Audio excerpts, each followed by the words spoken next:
আসসালামু আলাইকুম আমার ভাই বোনেরা, আপনারা কি কেমন আছেন? আমি তো আপনাদের বোন। আলহামদুলিল্লাহ অনেক ভালো আছি। আজ রান্না করব মুরগির পাখনাগুলো দিয়ে, বাঁধাকপি দিয়ে রান্না করবার জন্য মুরগির পাখনাগুলো দিয়ে একটু ভেজে নিতেছি, যেহেতু পোলট্রি মুরগির পাখনা। তো আপনারা কারা কারা বাঁধাকপি দিয়ে মুরগির মাংস এভাবে কলিজা গিলা তারপরে এভাবে পাখনা রান্না করে খাইছেন, অবশ্যই আমাকে কমেন্ট বক্সে জানাবেন। তো আর যারা যারা খান নাই, অবশ্যই এই শীতের মধ্যে নতুন বাঁধাকপি উঠছে, এভাবে ব্রয়লার মুরগি দিয়ে বা দেশি মুরগি হোক, কক মুরগি, লেয়ার মুরগি, যেটাই হোক রান্না করে খাবেন, অনেক মজা। আপনারা ট্রাই করবেন একবার হলেও। তো একটু ভেজে নিতেছি। ওইদিকে আমি এগুলো খাবে আজকে পোলাও দিয়ে। তো এই রান্নাটা আমার বাসায় সবাই খুব পছন্দ করে। এদিকে আমি পোলাওটা রান্নার জন্য হালকা একটু পেঁয়াজ দিয়ে ভেজে নিতেছি। পেঁয়াজটা আমি বেশ একটা ভাজবো না, পোলাওটা আমার একটু সাদাসে হবে, যেহেতু আমি মটরশুঁটি আর গাজর দিব, এর জন্য পেঁয়াজটা আমি কালো কালো করি নাই।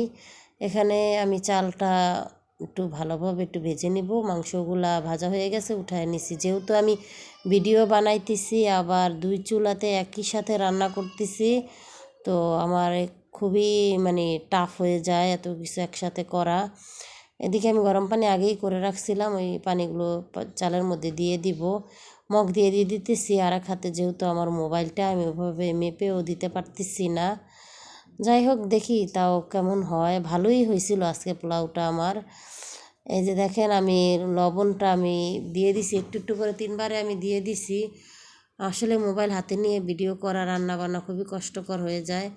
এই যে দেখেন, আমি এখানে মটরশুঁটি আর কিছু গাজর দিয়ে দিতেছি। ওই ভাজা মুরগিগুলো যে ভাজছি, ওই ভাজা তেলের মধ্যে আমি বাঁধাকপিটা দিয়ে একটু লবণ আর একটু দারচিনি, যেটাকে বলে আমাদের দেশের ভাষায় এটাকে খাল বলে, এই দারচিনি যাই হোক, খাল আর দারচিনি, লবণ দিয়ে এটা আমি ভালো করে একটু মিশিয়ে নিব।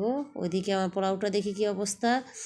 এই যে দেখেন, মাশাল্লাহ, আমি এত তাড়াহুড়ো করে রান্না করতেছি, তাও এত সুন্দর হয়েছে আমার পোলাওটা, একদম ঝরঝরে হয়েছে। এর মধ্যে আমি একটু ঘি দিয়ে দিব, যে আপনাদেরকে আমি দেখায় দিতেছি কতটা সুন্দর হয়েছে। এই যে এখানে ঘিটা দেওয়ার পরে আমি এটা একটু লাড়া দিয়ে হালকাভাবে আমি এটা একটু দমে দিয়ে দিব। একদম লবণ টবণ পারফেক্ট ঠিক আছে, আমি একটু দেখছিলাম চেখে। তো ওইদিকে আমি আবার এটার মধ্যে, আমার যেহেতু রান্না করতে করতে সবসময় অভ্যাস হয়ে গেছে, আমি আন্দাজের উপরে দিয়ে দিই। আপনার 1 চা চামচ করে আদা রসুন বাটা দিয়ে দিবেন এরকম মুরগি নিলে। আর যারা একটু বেশি খেতে চান মশলা, তারা একটু বেশি করে দিবেন। আমি মশলাটা যেহেতু কমই দিতেছি, এখানে মরিচ হলুদ সব পরিমাণ মতো আমি দিয়ে দিলাম। এটা আমি ভালো করে যখন কষাবো, একটু কষানো হইলে আমি মুরগিগুলো দিয়ে দিব। এই যে আমার কষানো হয়ে গেছে, আমি মুরগিগুলো এর মধ্যে দিয়ে দিতেছি। একই সাথে বাচ্চা কাচ্চা সামলানো, রান্না বান্না খুবই কষ্টকর।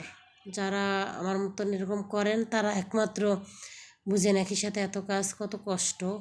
আমি ওখানে একটু দিয়ে দিছিলাম টমেটোর সস, এটা আমার বাসায় আমার হাতে করা ছিল। তো আপনারা এখানে পাকা টমেটোটা দিলেও হবে, সেটা দিতে হবে কষানোর সময়। এই যে আমার তরকারিটা প্রায় হয়ে গেছে, আমি একটু গরম পানি দিছিলাম। তো আমার আজকে রান্নাবান্নাটা কেমন হইলো? শুক্রবার ছিল, 16 ডিসেম্বর ছিল। তো সবাই ভালো থাকবেন, আল্লাহ হাফেজ।